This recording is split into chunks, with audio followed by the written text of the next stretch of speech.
जबलपुर के संजीवनी नगर थाना क्षेत्र से एक ऐसा मामला सामने आया है जिससे प्रताड़ित होकर महिला ने महिला संगठन द्वारा थाने में अपने ही पति के खिलाफ जानकारी दी है, जिसमें महिला ने बताया कि मेरे पति ने मेरे रहने के बाद भी दूसरी शादी कर ली है, जो कि पहले उजागर नहीं हुई थी। कुछ दिन पहले ही उसे पता चला कि उसके अलावा उसके पति की दूसरी शादी हो चुकी है, जिसके 2 बच्चे भी हैं। जानकारी देते हुए महिला ने यह भी बताया कि मेरे पति द्वारा मुझे शारीरिक मानसिक रूप से प्रताड़ित किया जा रहा है।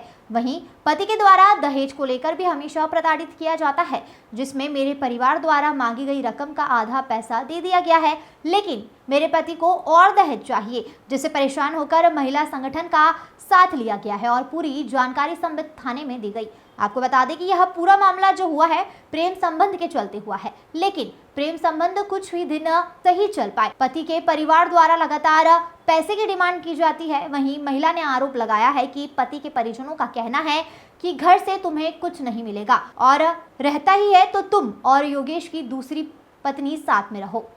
पति की मां जेठ जेठानी के द्वारा 10 लाख रुपए की मांग करने और उनके द्वारा दी जाने वाली प्रताड़ना के बारे में उन्होंने अपने माता पिता को भी बताया, लेकिन माता पिता ने समझा बुझाकर वापस भेज दिया। वहीं पत्नी द्वारा बताया गया कि पति के द्वारा मेरी इच्छा के बगैर शारीरिक शोषण मारपीट किया जाता है। अब सोचने वाली बात यह है कि जहां सरकार बड़ी बड़ी बातें करती है कि बेटी बचाओ बेटी पढ़ाओ, लेकिन इस बेटी का कौन, क्या पुलिस प्रशासन और संबंधित अधिकारी इस विषय को सरगर्मी से देखेंगे या नहीं, यह तो देखने योग्य बात होगी।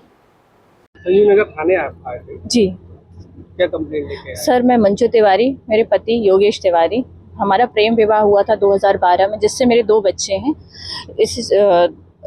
मेरे प्रेम विवाह होने के कारण मेरे घर वाले सास जेठ जेठानी, जेठ मेरे राकेश तिवारी जेठानी और मेरी सास फूल तिवारी मुझे घर पे नहीं आने देते। हम किराए से मकान में बाहर रहते थे और हम जब घर आए तो ये मुझे परेशान करने लगे कि तुम हमारी समाज की नहीं हो, हम तुमको अपनी बहू नहीं मानते हैं, और ऐसे करके आए दिन मुझे प्रताड़ना करते रहे, परेशान करते रहे। मेरे कुछ बोलने पे, ऑब्जेक्शन लेने पे मुझे मारपीट करके ये चीज़ को दबा दिया जाता था। बार बार मुझे परेशान किया जाता था, दहेज लेके आओ। इसमें मेरी 15 लाख रुपए की इन्हें डिमांड, थोड़ा थोड़ा करके मेरे पिताजी ने 15 लाख रुपए तक भी चुका दी। उसके बाद भी ये मुझे अच्छे से नहीं रख रहे हैं और कुछ समय पहले मुझे ज्ञात हुआ कि इन्हें दूसरा विवाह कर लिया, जिससे 2 बच्चे हैं। वो अब यहाँ ज्ञानोदय स्कूल में पढ़ते हैं और मुझे परेशान करते हैं। मुझे वो लड़की आने से मुझे घर से बाहर भगा दिया गया कि अब ये यहाँ रहेगी, तुम अपने बच्चे लेके यहाँ से चले जाओ। मैं तीसरी चौथी बार यहाँ संजीव नगर थाने में आवेदन देने आई। उसके पहले भी आवेदन हुआ, FIR हुई, पर इसका कोई भी निराकरण नहीं हुआ है। मेरे 2 बच्चे हैं, मैं उनको लेके कहाँ जाऊँ? इसका अगर मेरे पास अब एक ही चारा है कि मैं फांसी लगा के मर जाऊं और बच्चों को भी मेरे बच्चे भी साथ में मरेंगे मेरे साथ, क्योंकि उनका तो कोई सहारा नहीं है। और मैं ये सारा श्रेय मैं पुलिस प्रशासन को दूंगी। ये 1 साल से कार्यवाही को आगे बढ़ा ही नहीं रहे हैं, तो आश्वासन पे आश्वासन दिए जाते हैं। क्या पैसे ऐसे की डिमांड आ रही है? जी, पैसे की डिमांड आ रही है और पैसे लेके आओ कह रहे हैं। 15 लाख और डिमांड कर रहे हैं। कितना दे चुके हैं? संजीवनी नगर में 15 लाख रुपए दे चुके हैं सर। थोड़ा थोड़ा करके इनने हमसे 15 लाख रुपए वसूल करके उसके बाद भी और दहेज की मांग कर रहे हैं। और उसके बाद हम कहते हैं अपने बच्चे लेके, हम तो जब तक पैसे नहीं लेके आओगे तुम्हें घर में नहीं घुसने देंगे। पुलिस प्रशासन क्या कह रहा है? पुलिस प्रशासन भी इनसे साथ आते हैं यहाँ पे, उनको समझाइश देके चली जाती है, कोई कार्यवाही नहीं कर रहे हैं। कंप्लेंट दर्ज की है? जी, पिछले साल भी कंप्लेन थी, आवेदन भी आया हुआ था। कितनी बार कर चुके हो कंप्लेंट? सर, यहाँ 2 बार कंप्लेन से मैं चौथी बार आई हूँ यहाँ। क्या कहना है? उसको समझाइश दे के भेज देते हैं। मारपीट भी करी, इसकी कोई कार्रवाई नहीं। पिछले 7 जुलाई को मारपीट इनने करके मुझे घर से भगाया था कि यहाँ नहीं रहोगी तुम, यहाँ हमारा सामान हम बाहर कर देंगे, तुम्हें नहीं रखेंगे। ऐसा करके उनके मेरे बच्चों पर मुझे घर से बाहर किया, मारपीट की। मैंने FIR भी यहाँ दर्ज कराई, उसका अभी तक इनने कोई भी निराकरण नहीं किया। शादी को कितने साल हो गए? 2012 में 12 साल हो गए हमारी शादी को। 2 बच्चे हैं मेरे, 10 साल की बिटिया है, 5 साल का लड़का है मेरा। आपका शुभ नाम? मंजू तिवारी। और उसके साथ काफ़ी घर में प्रताड़ना हुई है, दहेज की मांग हुई है। और सबसे बड़ी बात, संगीन अपराध ये है कि घर में पति के अलावा पूरा परिवार, उनकी सास, उनके जेठ जेठानी सब लिप्त हैं, जिसमें मारपीट के साथ साथ डिमांड की गई है पैसों की, जिसमें 15 लाख उनका गरीब परिवार पहले ही उनको दे चुका है और दूसरी किस्त अभी 15 लाख की और डिमांड की जा रही है। इसी बीच एक नया मसला है कि ये सारा षड्यंत्र इसलिए केवल रचा गया ताकि ये परेशान होकर या तो आत्महत्या कर ले या तो घर छोड़ के चली जाए और किसी को कुछ बताए ना।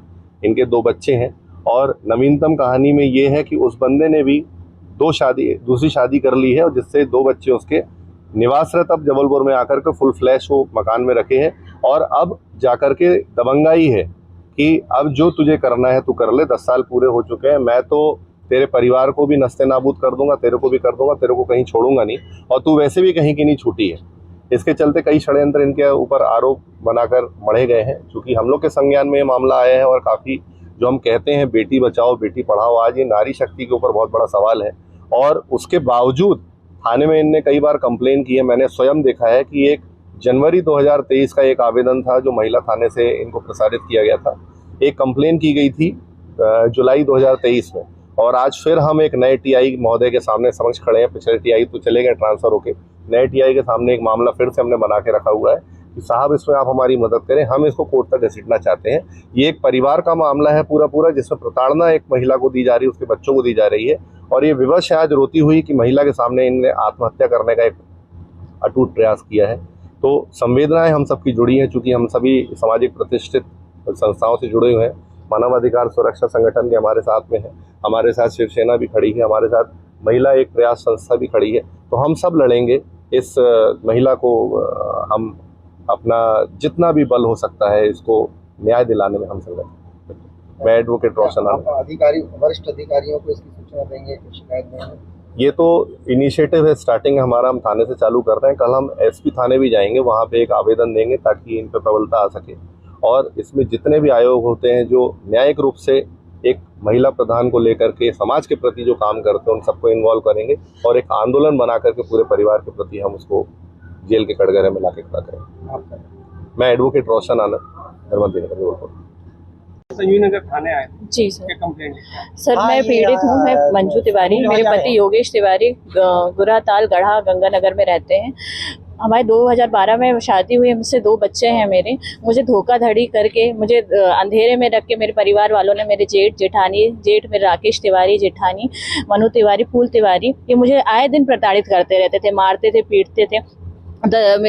मेरा एक्चुअली क्या प्रेम विवाह हुआ था जिस कारण से मुझे दहेज नहीं दिया, तो उसके लिए मुझे बार बार प्रताड़ित। उस बीच में 15 लाख रुपए दहेज में मेरे पिताजी ने थोड़ा करके इनको पैसे भी दिए। उसके बाद भी ये मुझे आए दिन प्रताड़ित करते रहे और इनने चोरी छुपे धोखाधड़ी करके दूसरी शादी कर ली और उसके 2 बच्चे भी हैं और ये ज्ञात मुझे 2022 में हुआ। और मैं तीसरी चौथी बार है कि मैं यहाँ थाने में आई हूँ, मैंने आवेदन भी दिया जिसका कोई भी निराकरण नहीं हुआ है और आगे इसका निराकरण नहीं होगा तो मैं अपने दोनों बच्चों के साथ यहीं फांसी लगा के मरूंगी और इसका ये पूरा श्रेय मैं पुलिस प्रशासन को दूंगी। क्या कह रहे हैं वो, रखना नहीं चाहते या रखना? सर इसके पहले भी पिछले बार भी जांच होने के लिए आई थी लेकिन यहाँ से कोई जांच की कोई कार्रवाई नहीं हुई। नहीं, वो क्या कह रहे हैं? कहते नहीं रखेंगे, मुझे मारपीट करके भगा रहे हैं घर से, ना मुझे रख नहीं रहे हैं। बोल रहे कि तुम चली जाओ यहाँ से और मेरे बच्चों को भी भगा दिया है घर से और मैं कहाँ जाऊँ। आपका मंजू तिवारी।